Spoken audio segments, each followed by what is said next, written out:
కాబట్టి మీకు ఏ వర్గాలు ఓట్లేయాలి? కాబట్టి 42% బీసీ రిజర్వేషన్ ఇస్తున్నారు, అమలు చేసగానే ఓట్లు ఎలక్షన్ నిర్వహిస్తామన్నారు. మరి ఏమైంది? మరి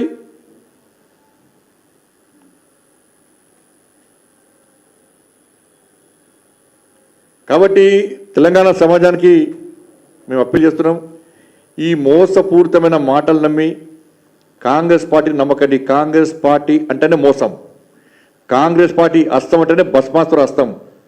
కాబట్టి మీ ఓట్లు కాంగ్రెస్ పార్టీకి అవసరం లేదు, వాళ్ళు అట్నే భావిస్తున్నారు.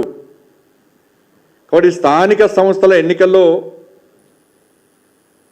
మీరు కాంగ్రెస్ పార్టీ గుణపాఠం చెప్తేనే, స్థానిక సంస్థలో కాంగ్రెస్ పార్టీని ఓడగొడితేనే కాంగ్రెస్ పార్టీ బుద్ధి వస్తుంది.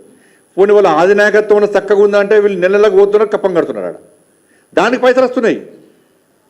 14% కమిషన్ తీసుకోవడానికి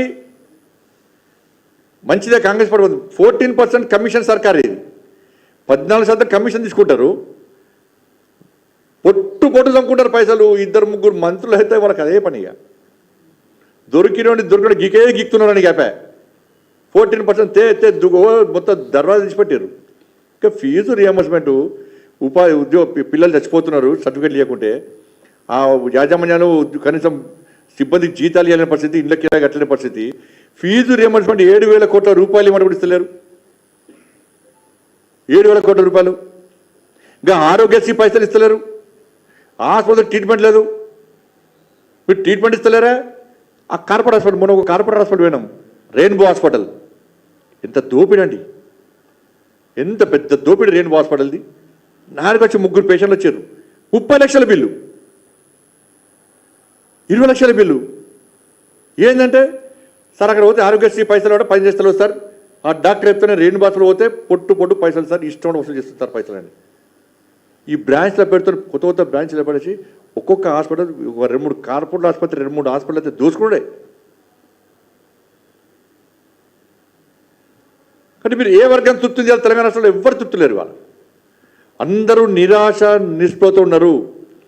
కాంగ్రెస్ పార్టీ అనుకుంటుంది కావచ్చు, పోయినసారి కేసీఆర్ గిట్టే అన్ని స్థానిక సంస్థల ఎన్నికలు సర్పంచులు, ఉప సర్పంచులు, వార్డు మెంబర్లు, జెడ్పీటీసీలు, ఎంపీటీసీలు, ఎంపీలు అన్ని గెలిచాం, కౌన్సిలర్లు, కార్పొరేట్లు గెలిచాం. ఈసారి మేము కూడా గెలుస్తామని ఒక గుడ్డి నమ్మకం కాంగ్రెస్ పార్టీ ఉన్నది. కానీ ప్రజలకు తెలుసు, మాజీ ప్రజాప్రతినిధులకు సర్పంచ్ కూడా తెలుసు, మాజీ సర్పంచ్లు అంతా కూడా కోపంగా ఉండిపోవాలి, వాళ్ళ బకాయిలు వెళ్ళని చెప్పండి.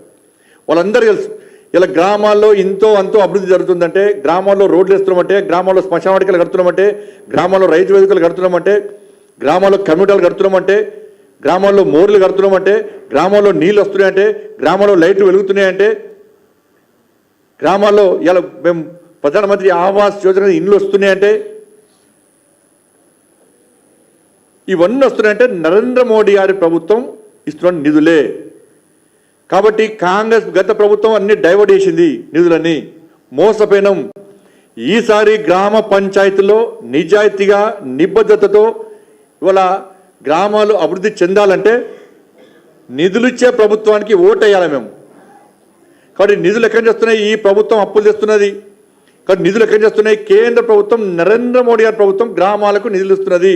కాబట్టి ఆ పార్టీకి సంబంధించిన ప్రజాప్రతినిధులను గెలిపిస్తేనే నిధులకు సార్థకత ఉంటుంది, మనకు న్యాయం జరుగుతుంది, నిధులు డైవర్ట్ కావు, అభివృద్ధి జరుగుతుంది, తూచా తప్పకుండా అభివృద్ధి జరుగుతుంది, లబ్ధిదారులకు న్యాయం జరుగుతుందని చెప్పి ఒక విశ్వాసం, నమ్మకంతో ఇవాళ ప్రజలు ఉన్నారు. కాబట్టి మొన్న 8 పార్లమెంటు స్థానాల్లో ఇలా భారతీయ జనతా పార్టీని ప్రజలు గెలిపించారు.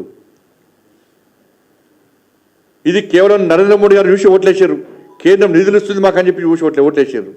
కాబట్టి ఈ స్థానిక సంస్థల ఎన్నికలు కూడా తప్పకుండా కాంగ్రెస్ పార్టీకి, ఇక బీఆర్ఎస్ పార్టీనా ప్రజలు పట్టించుకోలేరు.